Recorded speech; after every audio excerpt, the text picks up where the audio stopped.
حضرت ابو ہریرہ رضی اللہ تعالیٰ عنہ بیان کرتے ہیں، رسول اللہ صلی اللہ علیہ وسلم نے فرمایا، میرے گھر اور میرے ممبر کے درمیان جو جگہ ہے وہ جنت کا باغیچہ ہے، اور میرا ممبر میرے حوض کوثر پر ہوگا۔ مشکوٰۃ المصابیح حدیث نمبر 694۔ حضرت ابن عمر رضی اللہ تعالیٰ عنہ بیان کرتے ہیں، نبی صلی اللہ علیہ وسلم ہر ہفتے کبھی پیدل اور کبھی سواری پر مسجد قباء تشریف لے جایا کرتے تھے اور وہاں 2 رکعتیں پڑھا کرتے تھے۔ مشکوٰۃ المصابیح حدیث نمبر 695۔ حضرت ابو ہریرہ رضی اللہ تعالیٰ عنہ بیان کرتے ہیں، رسول اللہ صلی اللہ علیہ وسلم نے فرمایا، اللہ کے نزدیک سب سے زیادہ پسندیدہ مقامات مساجد ہیں اور سب سے زیادہ ناپسندیدہ جگہیں بازار ہیں۔ مشکوٰۃ المصابیح حدیث نمبر 696۔ حضرت عثمان رضی اللہ تعالیٰ عنہ بیان کرتے ہیں، رسول اللہ صلی اللہ علیہ وسلم نے فرمایا، جو شخص اللہ کی رضا کی خاطر مسجد بناتا ہے تو اللہ اس کے لیے جنت میں گھر بناتا ہے۔ مشکوٰۃ المصابیح حدیث نمبر 697۔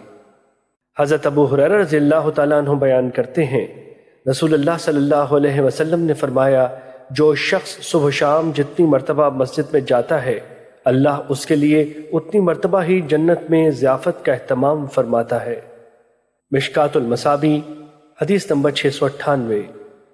حضرت ابو موسیٰ اشعری رضی اللہ تعالیٰ عنہ بیان کرتے ہیں، رسول اللہ صلی اللہ علیہ وسلم نے فرمایا، جو شخص جتنی دور سے چل کر نماز پڑھنے آتا ہے تو وہ اسی قدر زیادہ اجر حاصل کرتا ہے، اور جو شخص نماز کا انتظار کرتا رہتا ہے حتیٰ کہ وہ امام کے ساتھ نماز پڑھتا ہے تو وہ اس شخص سے زیادہ اجر حاصل کرتا ہے جو اکیلا نماز پڑھ کر سو جاتا ہے۔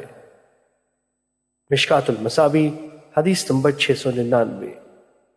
حضرت جابر رضی اللہ تعالیٰ عنہ بیان کرتے ہیں، مسجد نبوی کے آس پاس کچھ اراضی خالی ہوئی تو بنو سلمہ نے مسجد کے قریب منتقل ہونے کا ارادہ کیا۔ نبی صلی اللہ علیہ وسلم کو پتہ چلا تو آپ نے انہیں فرمایا، مجھے پتہ چلا ہے کہ تم مسجد کے قریب آنا چاہتے ہو۔ انہوں نے عرض کیا، جی ہاں اللہ کے رسول، ہمارا ارادہ تو یہی ہے۔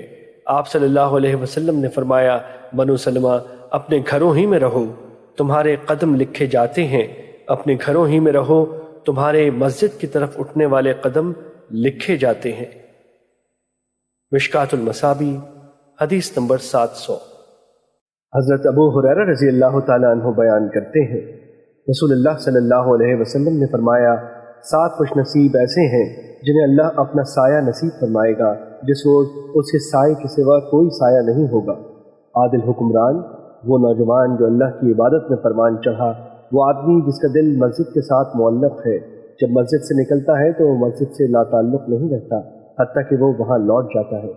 وہ 2 آدمی جو اللہ کی رضا کی خاطر باہم محبت کرتے ہیں، اسی بنیاد پر اکٹھے ہوتے ہیں، اور اگر جدا ہوتے ہیں تو بھی اس محبت پر قائم رہتے ہیں۔ وہ آدمی جس نے تنہائی میں اللہ کو یاد کیا تو اس کی آنکھیں اشک بار ہو گئیں۔